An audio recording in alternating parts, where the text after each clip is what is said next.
இப்போ புதிய அரசு பதவியேற்றிருக்குது விஜய் தலைமையினால தாவேகா. இப்போ இந்த அரசுக்கு தாங்கள் வைக்கும் கோரிக்கைகள் என்ன? கட்டுமான துறையில் இருக்கிற நெருக்கடியான சம்பவங்கள், நிகழ்வுகள் என்ன? முதல் கோரிக்கையா சாப்ட்வேர்ல பிரச்சனை இருக்கு, அப்ரூவல்ல பிரச்சனை இருக்கு, அதிகாரிங்க பிரச்சனை இருக்கு, பட்டாவும் நம்ம டாக்குமெண்ட்டும் ஒன்னா செட் ஆகல. எல்லா துறைகளோட ஒருங்கிணைப்பு எங்களுக்கு தேவை இருக்கு. அந்த ஒருங்கிணைப்பெல்லாம் உடனடியா நடந்ததுன்னா அடுத்தடுத்து கன்ஸ்ட்ரக்ஷன் இண்டஸ்ட்ரி. வீடு கட்டத்துல முக்கியமா பட்டா வாங்குவதும் ரெண்டாவது அப்ரூவல் வாங்குவதும் தான் பிரச்சனை. இப்போ இது ரெண்டுத்துக்கு ஏன் இந்த தடங்கள் ஏற்பட்டது? இதை விரைவுபடுத்தணும்னா அரசு என்ன செய்யணும்? உங்களுடைய விளக்கங்களை எப்படி கொடுத்துருக்கீங்க அரசுக்கு? 2 நாளுக்கு முன்னாடி தான் நாங்கள் சென்னை சிஎம்டிஓட மெம்பர் செக்ரட்டரி உறுப்பினர் செயலர் உடனடியாக ஒரு அவசர கூட்டம் ஒன்று அழைப்பு இருந்தாங்க. எங்களை மாதிரி இருக்கிற அசோசியேஷனோட ஸ்டேக் ஹோல்டர்ஸை அழைத்திருந்தாங்க. இருக்கிற மெட்டீரியல் அங்கே சொன்னால் போதுன்ற கண்டிஷன் தான் நாங்கள் போய் மீட் பண்ணது. ஆனால் நல்ல வரவேற்பு. எங்களோட கோரிக்கையை ஒன்றுனா சொல்லணும். இந்த வரைக்கும் அந்த மாதிரி அரசு அதிகாரிகள் யாரும் கேட்டது கிடையாது. நாங்கள் மட்டும் கோரிக்கை கொடுத்துட்டு வருமே தவிர மற்றபடி கவர்மெண்ட் சைட்லேருந்து எந்த ரிப்ளே வராது. இப்போ முதல்வர் இன்ஸ்ட்ரக்ஷன் மூலமா எங்ககிட்ட சொல்யூஷன் நீங்களே சொல்லுங்க, அதை நாங்கள் இம்ப்ளிமெண்ட் பண்ண முடியுமான்றதை பார்க்குறோன்னு ஒரு வித்தியாசமான ஒரு மெக்கானிக்கலும் எலக்ட்ரானிக்ஸும் சேர்த்து மெக்கட்ரானிக்ஸ்னு இருக்க மாதிரி பிஎல்எல்பி இல்லை பிடெக் எல்எல்பி இன்ஜினியரிங் படித்தா டாக்குமெண்ட் போயிடும். இப்போ அப்ரூவல் வாங்கிறதுலாம் டாக்குமெண்ட் நாங்கள் ஸ்டடி பண்ணி தான் ஆகணும். அந்த மாதிரி எதனா ஒரு அட்வொகேட் கோர்ஸோ இன்ஜினியரிங் கோர்ஸோ இல்லை AI with civil engineering, AI with architect, அந்த மாதிரி எதனா ஒரு அது கல்வியாளர்கள் டிசைட் பண்ணி ஐஏஎஸ் கிட்ட சொல்லி கவர்மெண்ட்டுக்கு சொல்லினா கண்டிப்பாக இப்போத்தி முதல்வர் செய்வார். ஏன்னா சம்பந்தமா மெம்பரான் செக்ரட்டரி ஏஆர் ரங்கநாதன் ஐஏஎஸ் சந்திக்கிறீங்க. இது துறை சார்ந்த அமைச்சரை சந்திச்சு அவருக்கு விளக்கம் கொடுக்கலாமா? செக்ரட்டரியேட்ல போயிட்டு ஒரு மினிஸ்டரை பார்த்தாலே எல்லா வேலையும் போய் எங்க டிபார்ட்மெண்ட் மட்டும்தான் ஒரு டிபார்ட்மெண்ட்டுக்கு 4 மினிஸ்டர் பார்க்க வேண்டியதாக இருக்குது. கிரிக்கு அமைப்புல பொன்குமார் தலைமையில பொன்குமார் அவர்கள் நேரடியாக பேசிய சிவில் இன்ஜினியரிங் டிபார்ட்மெண்ட்டுக்குன்னு ஒரு இண்டஸ்ட்ரிக்கு தனியா ஒரு மினிஸ்டர் கேட்கிறோம். அந்த மினிஸ்டர் வந்தாருன்னா தொழில்துறை மாதிரி அரசுக்கு அதிகம் வருமானம் வர துறை கட்டுமான துறை தான். எந்தெந்த வகையில வருமானம் வருது, எந்தெந்த வகையில தொழில் வேலை வாய்ப்பு கிடைக்குது?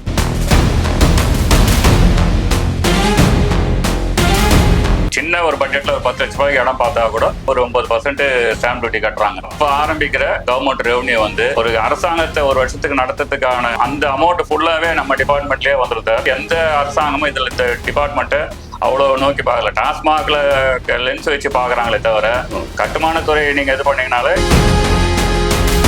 இதை முதல்வர் கொஞ்சம் கவனத்தை இந்த பக்கம் திருப்பினாருன்னா இதுல இருந்து ஈல்டு நல்லா எடுக்கலாம். தேவையில்லாத டிபார்ட்மெண்ட்டே எதிர்பார்க்க வேணாம். கன்ஸ்ட்ரக்ஷன் ஃபீல்ட்ல ஒரு கவர்மெண்ட் நடத்துறதுக்கான வருமானம் வருதுன்றது எங்களோட அனுபவத்துல சொல்றது. கட்டுமானத்துறை மூலம் வரும் வருமானத்திலே கவர்மெண்ட் நடத்தலாம்.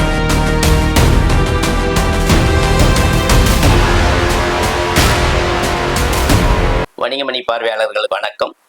இன்றைக்கு நாம் சந்திக்கும் சிறப்பு விருந்தினர் ஏ வெற்றி செல்வம், எம்இ, பிஹெச்டி.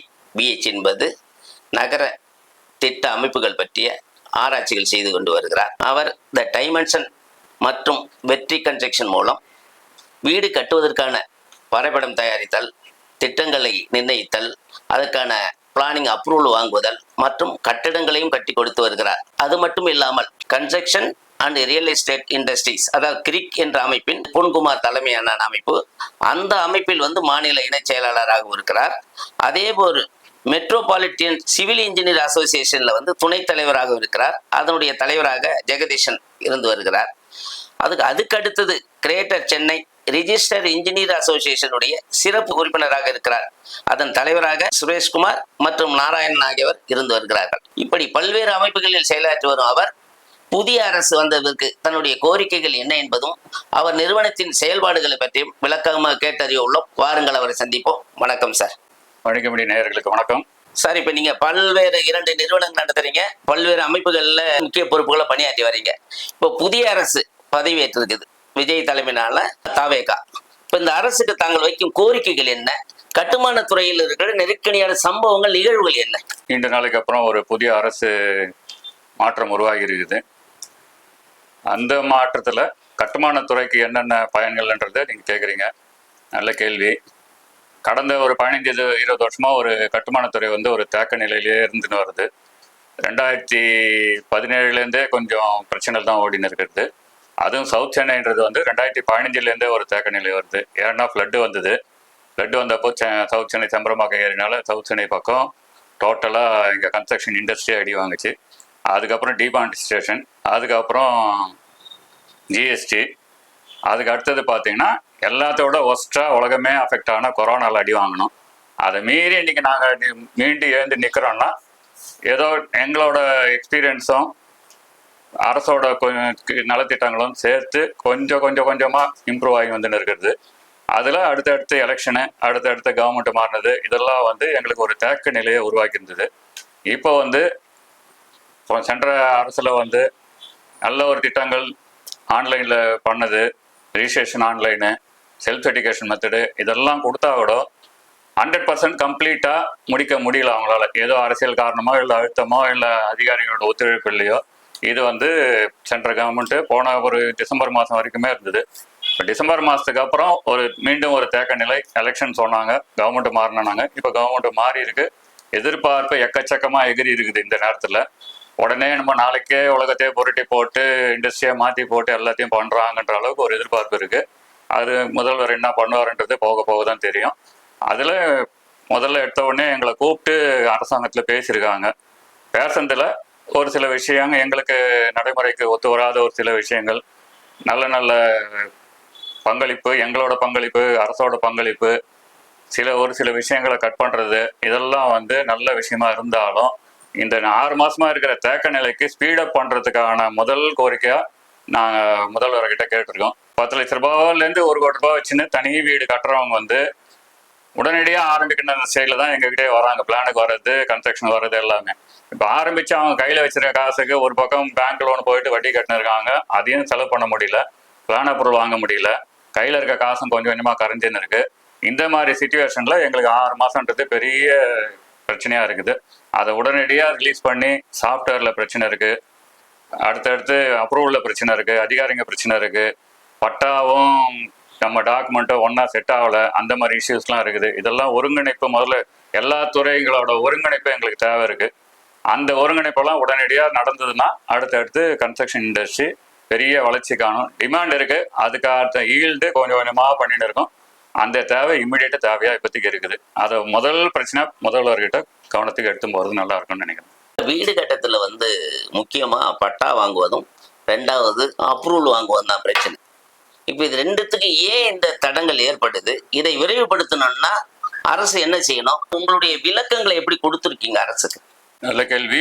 இது 2 நாளுக்கு முன்னாடி தான் நாங்கள் வந்து சென்னை சிஎம்டிஓட மெம்பர் செக்ரட்டரி, உறுப்பினர் செயலர் வந்து உடனடியாக ஒரு அவசர கூட்டம் ஒன்று அழைப்பு இருந்தாங்க. எங்களை மாதிரி இருக்கிற அசோசியேஷனோட ஸ்டேக் ஹோல்டர்ஸை அழைத்திருந்தாங்க. அது ஒரு அவசர கூட்டம் தான், திடீர்னு வந்தது. இருக்கிற மெட்டீரியல் அங்கே சொன்னால் போதுன்ற கண்டிஷனில் தான் நாங்கள் போய் மீட் பண்ணுது. ஆனால் நல்ல வரவேற்பு, கிட்டத்தட்ட ஒரு 50-55 பேர்கிட்ட அங்கே அரங்கம் ஃபுல்லாக இருந்தது. எங்களோட கோரிக்கையை ஒன்றுன்னா சொல்லணும். மெம்பர் செக்ரட்டரி ஏற்கனவே ஒரு செங்கல்பட்டு கலெக்டராக இருந்தவர், ஐஏஎஸ் ரகுநாத் சார், அவர் வந்து பொறுமையாக எல்லா விஷயத்தையும் கேட்டுக்கினாரு. எதெல்லாம் சரி பண்ண முடியும்னு கேட்டார். சரி பண்ணுறதுக்கான ஐடியாவையும் நம்மளே கேட்டார். இந்த வரைக்கும் அந்த மாதிரி அரசு அதிகாரிகள் யாரும் கேட்டது கிடையாது. நாங்கள் மட்டும் கோரிக்கை கொடுத்துட்டு வருமே தவிர மற்றபடி கவர்மெண்ட் சைட்லேருந்து எந்த ரிப்ளே வராது. இப்போ முதல்வர் இன்ஸ்ட்ரக்ஷன் மூலமா எங்ககிட்ட சொல்யூஷன் நீங்களே சொல்லுங்க, அதை நாங்கள் இம்ப்ளிமெண்ட் பண்ண முடியுமான்றதை பார்க்குறோன்னு ஒரு வித்தியாசமான ஒரு மீட்டிங்காக இருந்தது. அதில் வந்து மெயினாக இன்னைக்கு இருக்கிற பிரச்சனையில் ஒரு 10 பிரச்சனை, தமிழ்நாடு ஃபுல்லாக இருக்கிற பிரச்சனை. அது ஆன்லைனு போர்ட்டலில் ஓப்பன் பண்ணதில் என்ன பிரச்சனை, அதில் ஏன் உங்களுக்கு தடங்கள் ஏற்படுதுன்னு தான் கேட்டிருக்காங்க.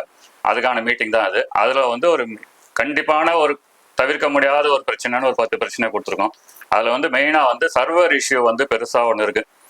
சர்வர் வந்து ஒரு 500 பேர் வேலை செய்யறதுக்கான சர்வரில் ஒரு 50,000 பேர் வேலை செய்கிறோம். இப்போ கவர்மெண்ட் ஸ்டாஃபும் வேலை செய்கிறாங்க, எங்களை மாதிரி ப்ரொஃபஷனலும் வேலை செய்கிறாங்க, எண்ட் யூசர் பப்ளிக்கும் வேலை செய்கிறாங்க. அதில் அந்த சர்வர் வந்து ஈல்டு பத்தலை எங்களுக்கு, சர்வரும் போர்ட்டலோட ஈல்டு வந்து பத்தலை எங்களுக்கு. இது வந்து சென்ட்ரல் கவர்மெண்டோட பாஸ்போர்ட் ஆஃபீஸ் மாதிரி இருந்ததுன்னா இன்ஸ்டண்ட்டாக எங்களுக்கு ஸ்பீடு ப்ளஸ்ஸு லோடிங் கெப்பாசிட்டி, இது 3 இம்ப்ரூவ் பண்ணிங்கன்னா இது மெயின் இஷ்யூவாக இருக்குது. எந்த கவர்மெண்ட்டு எந்த ஃபைல் போட்டாலும் இந்த இஷ்யூ இருக்குது. நாங்கள் வந்து சாட்டர்டே சண்டேஸு கவர்மெண்ட் ஹாலிடேஸ் தான் அது ஃப்ரீயாக ஒர்க் பண்ணுறோம். ஃபஸ்ட்டு இது. 2வது வந்து எங்களோட ப்ரொஃபஷனல் ரிஜிஸ்ட்ரேஷனு, அதை வந்து கேட்டகரி பிரிச்சிருக்காங்க. Registered engineer, registered structural engineer, registered architect, அது மாதிரி ஒரு 10 கேட்டகரி இருக்குது. அந்த கேட்டகரி எல்லாம் தனித்தனியாக நாங்கள் முனிசிபாலிட்டி தனியாக, கார்பரேஷன் தனியாக, யூனியன் ஆஃபீஸ் தனியாக, டவுன் பஞ்சாயத்து தனியாக, வில்லேஜ் பஞ்சாயத்து தனியான்ற மாதிரி ஒவ்வொரு இடத்துலையும் ஒரு 5,000 ரூபாய் கட்டினா தான் எங்களோட லைசன்ஸை வந்து பண்ணுறாங்க. இதே வந்து ஒரு அட்வொகேட்டோ ஒரு டாக்டரோ வந்து த்ரூ அவுட் இந்தியாவில் ஒரு ரிஜிஸ்ட்ரேஷன் பண்ணுறான், அவர் காஷ்மீர்லேருந்து கன்னியாகுமரி வரைக்கும் ப்ராக்டிஸ் பண்ணலாம். அந்த மாதிரி எங்களுக்கு அட்லீஸ்ட் தமிழ்நாடு இப்போ கம்பைன்டு டெவலப்மெண்ட் ரூட்ஸில் வந்து ஆன்லைனில் பண்ணியாச்சு. சிங்கிள் விண்டோ போர்ட்டலில் வந்தியாச்சு. அதில் வந்து எங்களுக்கு கம்பைன்டு டெவலப்மெண்ட் ரூல்ஸில் தமிழ்நாடு ஃபுல்லாக மீஞ்சூர்லேருந்து நார்த் மெட்ராஸ்லேருந்து கன்னியாகுமரி வரைக்கும் ஒரே கையெழுத்து, ஒரே போர்ட்டலில், ஒரே ஐடி கோடு. எங்களோட ஆதாரம் அதில் அட்டாச் பண்ணணும், எங்களுக்கான மொபைல் நம்பரும் அதில் அட்டாச் பண்ணணும், ஓடிபி வரணும். ஏன்னா அந்த போடுற கட்டிட அனுமதிக்கான பிளானை வந்து யார் போட்டாங்கன்னே தெரியாமல் ஒரு மிஸ்யூஸ் பண்ணுறாங்க எல்லாருமே. வில்லங்கமான ஒரு இடத்துல எடுத்தும்போது ஒரு பிளானை கொடுத்தீங்கன்னா அந்த பிளானை வந்து என்னோட கையெழுத்து டிஜிட்டல் சைன் தான் பண்ணுறோம். அந்த டிஜிட்டல் சைனை வந்து எங்களோட கையெழுத்து எடுத்து போட்டு எங்களோட சீல் எடுத்து போட்டு அவங்க அப்ரூவல் வாங்கி கொடுத்துறாங்க. கடைசியில் மாட்ட போகிறது நாங்கள் ஒரிஜினலாக ஜென்யூனாக பண்ணுறோம் எங்களை மாதிரி ஆளுங்க தான். இதெல்லாம் தவிர்க்கணும் தான்.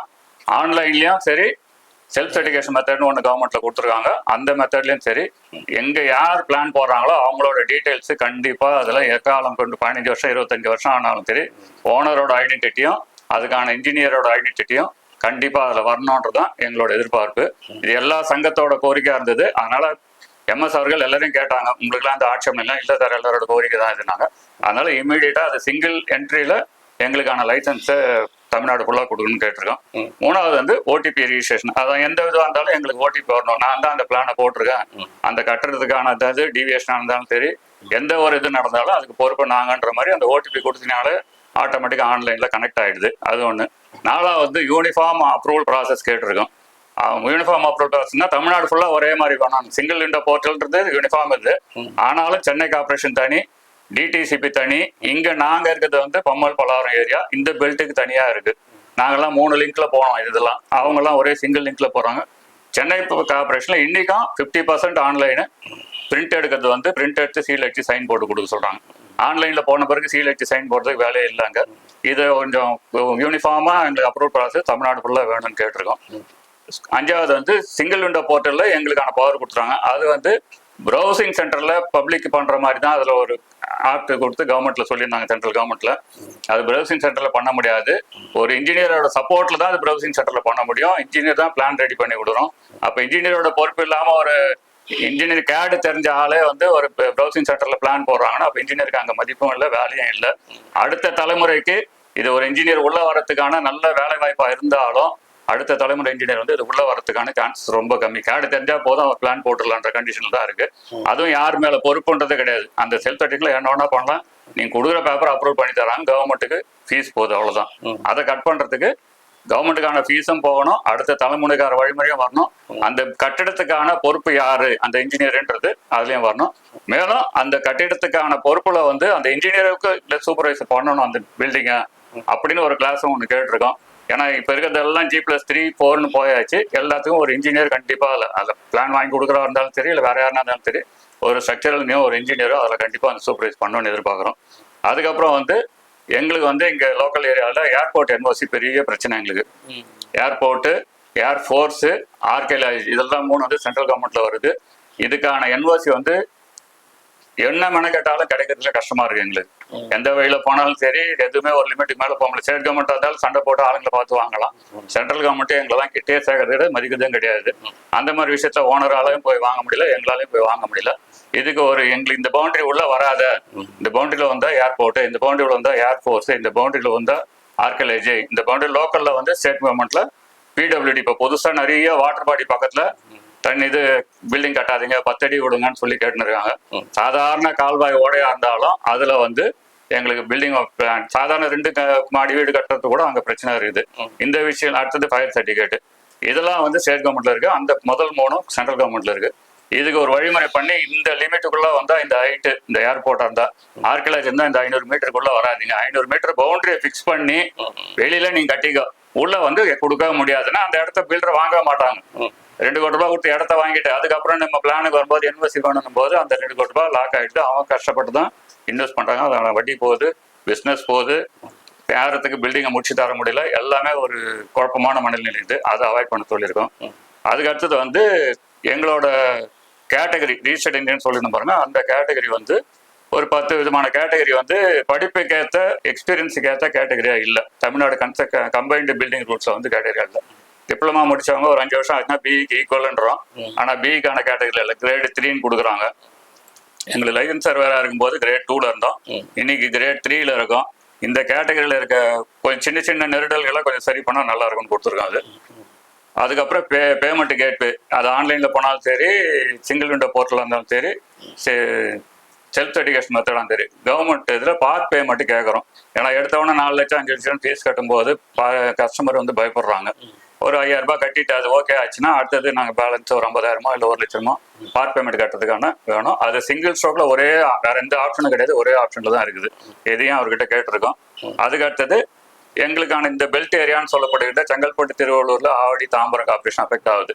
இதுல வந்து எங்களுக்கு இந்த டிஎன் அர்பன் இபேன்னு ஒரு லிங்க்ல உள்ள போனோம், சிங்கிள் விண்டோல போனோம், டிஎன் அர்பன் இபே போனோம், அதுக்கப்புறம் பேமெண்ட் கேட்வேல போனோம். 3 லிங்க்ல போறதால எங்களுக்கு அப்ரூவல் மற்ற எல்லா ஏரியாவும் பண்ணாவோட எங்க ஏரியால இது இன்னைய வரைக்கும் பிரச்சனை தான் இருக்குது. அதையும் எங்க எம்எஸ் கிட்ட சொல்லியிருக்கோம். இது கவர்மெண்ட் கிட்ட போயிட்டு பாலிசி மாத்தி எடுத்துன்னு வரேன்னு சொல்லியிருக்காங்க. இது அதுக்கு அடுத்தது வந்து கிச்சன்லெஸ் யூனிட்னு கேட்டுருங்க. இது வரைக்கும் தமிழ்நாட்டில் எந்த இன்ஜினியரும் எந்த சொசைட்டியோ எந்த அசோசியேஷனோ கேட்காத ஒரு விஷயம் வந்து நான் கேட்டிருக்கேன். இது வந்து தனிப்பட்ட முறை நான் கிட்டத்தட்ட ஒரு 3 வருஷமா சிஎம்டியில கேட்டிருக்கேன். நாங்க இது எம்எஸ்ஐ பார்த்து கேட்டதுல இன்னும் சந்தோஷம் எனக்கு. கிச்சன்லெஸ் பில்டிங்னா ஒரு 800 ஸ்கொயர் ஃபீட் ஒரு டுவெல்லிங் யூனிட்னு கொடுக்குறீங்க. 50-60 வருஷமா வந்து நம்ம எப்போ பிளான் போட ஆரம்பிச்சு அப்போதுலேருந்து கிச்சனை கணக்கு பண்ணி தான் நம்ம பில்டிங்கை டிசைன் பண்ணுறோம். இப்போ வந்து ஸ்விக்கி ஜொமேட்டோவில் சாப்பிட்டு வாழ்நாள் ஃபுல்லாக காலம் கட்டுற ஆளுங்களும் வந்தாச்சு. அதனால அதுக்குன்னு ஒரு 55-60 ஸ்கொயர் ஃபீட்டை நாங்கள் பிளானில் காமிச்சோம். அது ஏரியா ரெஸ்ட்ரிக்ஷனும் உண்டு. அந்த ஏரியா இருந்தனா ஒர்க் ஃப்ரம் ஹோம்கான ஆஃபீஸாக யூஸ் பண்ணலாம். இல்லை ஜஸ்ட் ஒரு பேண்ட்ரின்னு இருந்தால் போதும், நான் அந்த பில்டிங்கை நான் கமர்ஷியலாகவும் யூஸ் பண்ணலாம். இல்லை கமர்ஷியல் ஃபீஸை கூட வாங்கிக்கலாம், ஒன்றும் பிரச்சனை கிடையாது.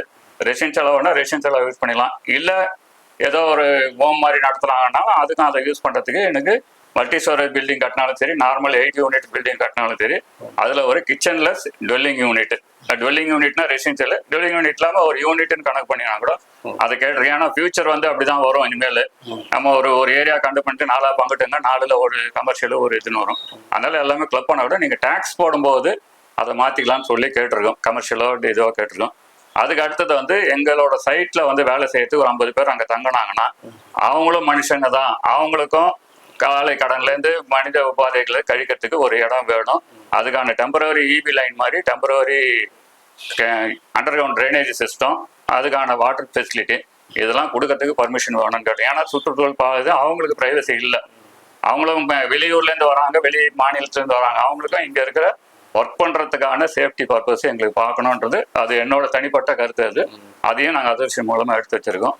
அதுக்கு அடுத்தது அடுத்த ஜெனரேஷனுக்கு சிவில் இன்ஜினியரிங் டிபார்ட்மெண்ட்டுன்றதுக்கு ஸ்டூடெண்ட்ஸே கிடையாது, காலேஜில் சீட்டே இல்லை. இப்போ அதுக்கான வழிமுறைகளை புதிய அரசுக்கிட்ட கண்டிப்பாக இதை எடுத்து சொல்லுங்க சார். அதை கேட்டிருக்கோம். அது முதல்வர் மனசு வச்சாருன்னா அது இந்த அகாடமிக் இயர்லேயே அதை பண்ணலாம். நிறைய யூனிவர்சிட்டிஸில் அந்த சிவில் இன்ஜினியர் இது எடுத்துடுறாங்க. இப்போ கோர்ஸே கிடையாது. இன்னைக்கு நிலைமை பார்த்தீங்கன்னா 20லேருந்து 25 வயசுக்குள்ள இருக்கிற சிவில் இன்ஜினியர் யாரும் சிவில் இன்ஜினியர் லைனில் இருக்கிறது விருப்பப்படுறதில்ல. ஏன்னா ஒரு கான்ட்ராக்டரோட பையனாக இருந்தாலும் கான்ட்ராக்டர் படுற அவஸ்தையை பார்த்து அவங்க படுற கஷ்டத்தை பார்த்து பையனை படிக்க வைக்கிறது இல்லை. இல்லை யாருன்னா ஒரு ஃபெமிலியரான சிவில் இன்ஜினியர் இருக்காங்க, அவங்கள ஃபேஸ் பண்ணி வரலான்னா கூட அந்த இன்ட்ரெஸ்ட்டும் பசங்களுக்கு இல்லை. எல்லாருமே ஐடி, சைபர் கிரைமு, ஏஐன்னு போயின்னு இருக்காங்க. இதை கொஞ்சம் மாற்றத்துக்கு கேட்டிருக்கோம். அதுக்கான வழிமுறை கேட்டார், வழிமுறையும் சொல்கிறோம். மெக்கானிக்கலும் எலக்ட்ரானிக்ஸும் சேர்த்து மெக்கட்ரானிக்ஸ்ன்னு இருக்க மாதிரி பிஏ எல்எல்பி, பிகாம் எல்எல்பி அவங்களும் 2 டிபார்ட்மெண்ட் 2 தனித்தனி இது. அந்த மாதிரி பிஎல்எல்பி இல்லை பிடெக் எல்எல்பி இன்ஜினியரிங் படித்தா டாக்குமெண்ட் போயிடும். இப்போ அப்ரூவல் வாங்கிறதுலாம் டாக்குமெண்ட் நாங்கள் ஸ்டடி பண்ணி தான் ஆகணும். அந்த மாதிரி எதனா ஒரு அட்வொகேட் கோர்ஸோ இல்லை இன்ஜினியரிங் கோர்ஸோ இல்லை AI with civil engineering, AI with architect, அந்த மாதிரி எதனா ஒரு அது கல்வியாளர்கள் டிசைட் பண்ணி ஐஏஎஸ் கிட்ட சொல்லி கவர்மெண்ட் சொல்லினா கண்டிப்பாக இப்பத்தி முதல்வர் செய்வார். ஏன்னா எல்லாருமே அந்த யூத் விங்கில் இருக்காங்க. யூத் விங்கில் இருக்கவங்க இது ஈஸியாக புரியும். இது அந்த வந்திருக்க அரசாங்கமே சோஷியல் மீடியாவை பொறுத்து வருதுன்னு சொல்லியிருக்காங்க. அது ஒரு பக்கம் இருந்தால் கூட எங்களுக்கு இந்த சோஷியல் மீடியாவையும் ஏஐ யூஸ் பண்ணுற மாதிரி சிவில் டிபார்ட்மெண்ட்டுக்கு அடுத்த இம்மீடியட்டாக காலேஜில் எங்களுக்கு எதனா ஒரு வழி பண்ணி எல்லாம் அடுத்த ஒரு 50% பசங்களையாவது சிவில் இன்ஜினியர் பக்கம் வர வைக்கிறதுக்கு ஒரு கவர்மெண்ட் பூர்வமாக ஒரு ஆக்கப்பூர்வமான நடவடிக்கை எடுக்கணும்னு கேட்டுக்கிறோம். இந்த வாய்ப்பை இந்த கேட்கறதுக்கான வாய்ப்பு வந்தது கவர்மெண்ட் ஆரம்பிக்கிறது முன்னாடியே எம்எஸ்சி கிட்ட கொடுக்கறதுக்கு சான்ஸ் இருந்ததால இதை சொல்லியிருக்கோம். இப்போ இந்த வாய்ப்பையும் நாங்கள் கவர்மெண்ட் எடுத்து போனீங்கன்னா ரொம்ப நல்லா இருக்கும். இது சம்பந்தமா நம்பரான் செக்ரட்டரி ஏஆர் ரகுநாதன் ஐஏஎஸ் சந்திக்கிறீங்க. இது துறை சார்ந்த அமைச்சரை சந்திச்சு அவருக்கு விளக்கம் கொடுக்கலாமா? இது ஒரு நல்ல கேள்வி தரமுது.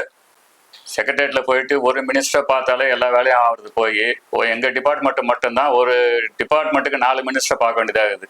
ஏன்னா தாலுகா ஆஃபீஸு ஒருத்தர் கண்ட்ரோலில், ரெவன்யூ கண்ட்ரோலில் வரும், ஊரக உள்ளாட்சித்துறை ஒருத்தர் கண்ட்ரோலில் வரும், வீட்டு வசதித்துறை ஒருத்தர் கண்ட்ரோலில் வரும், ஹைவேஸும் ஒருத்தர் கண்ட்ரோலில் வருது.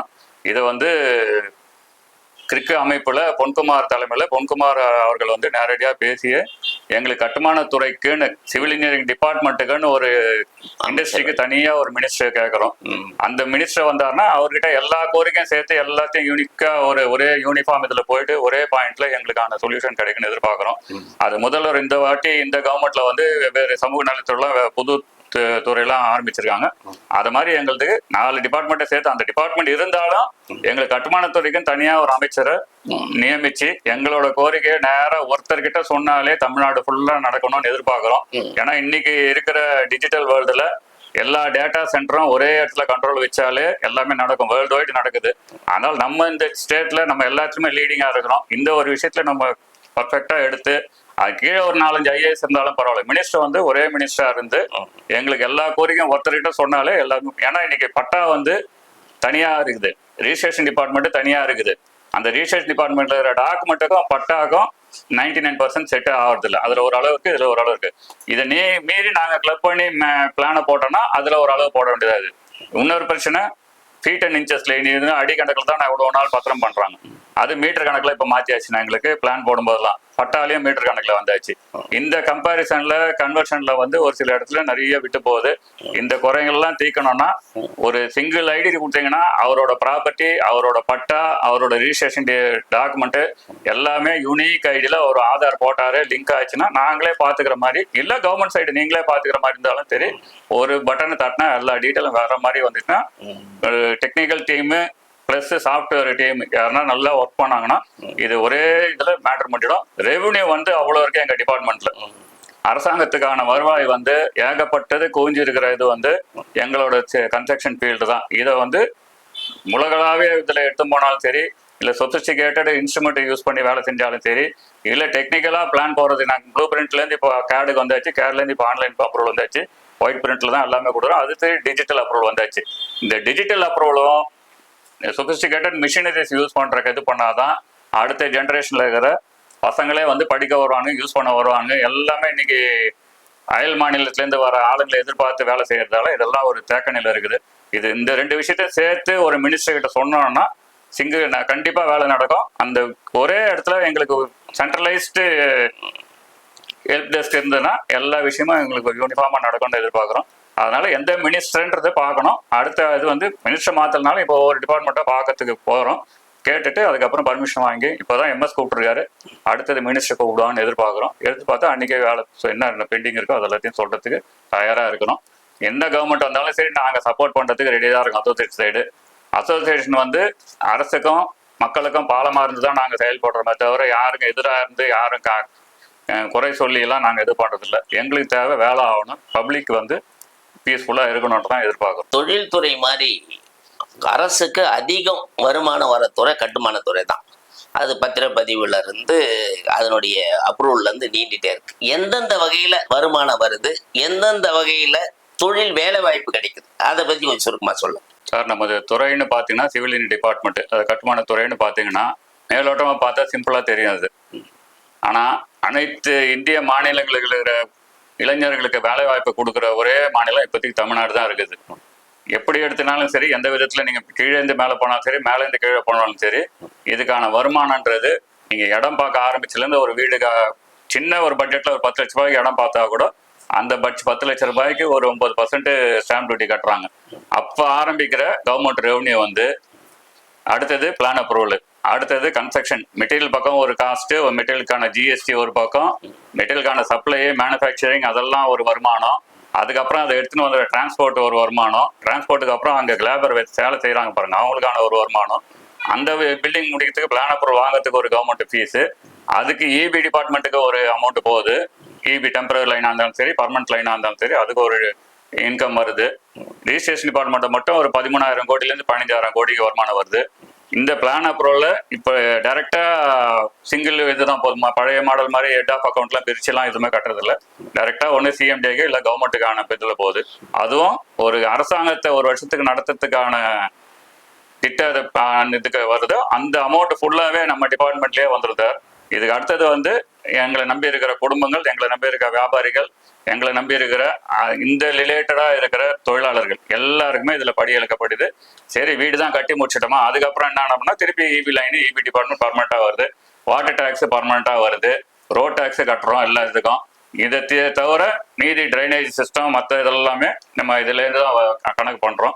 எல்லாத்துக்குமே ஒரு மனிதன் ஒரு 10 லட்ச ரூபாய்க்கு இடத்த வாங்கி அதில் ஒரு 20 லட்ச ரூபாய்க்கு வீடு கட்டினார்னா அதில் கட்டில் இருக்கிற பாதி எஸ்டிமேட் காஸ்ட் வந்து கவர்மெண்ட்டுக்கு ரெவன்யூவாகவே போயின்னு இருக்கு. இது வந்து எந்த அரசாங்கமும் இதில் இந்த டிபார்ட்மெண்ட்டை அவ்வளோ நோக்கி பார்க்கல. டாஸ்மாக்ல லென்ஸ் வச்சு பார்க்குறாங்களே தவிர கட்டுமானத்துறை நீங்கள் இது பண்ணீங்கனாலே இதை தவிர டோல்கேட்டு லாரி ஒவ்வொரு இதுவும் சென்ட்ரல் கவர்மெண்ட் யாருக்கு போகுது என்னன்னு போகுதுன்னு தெரியாது. ஆனால் ஒரு அமௌண்ட் டோல்கேட்டுன்னு சொல்லி கவர்மெண்ட் ஹைவேஸ் ஃபுல்லாக போயின்னு இருக்குது.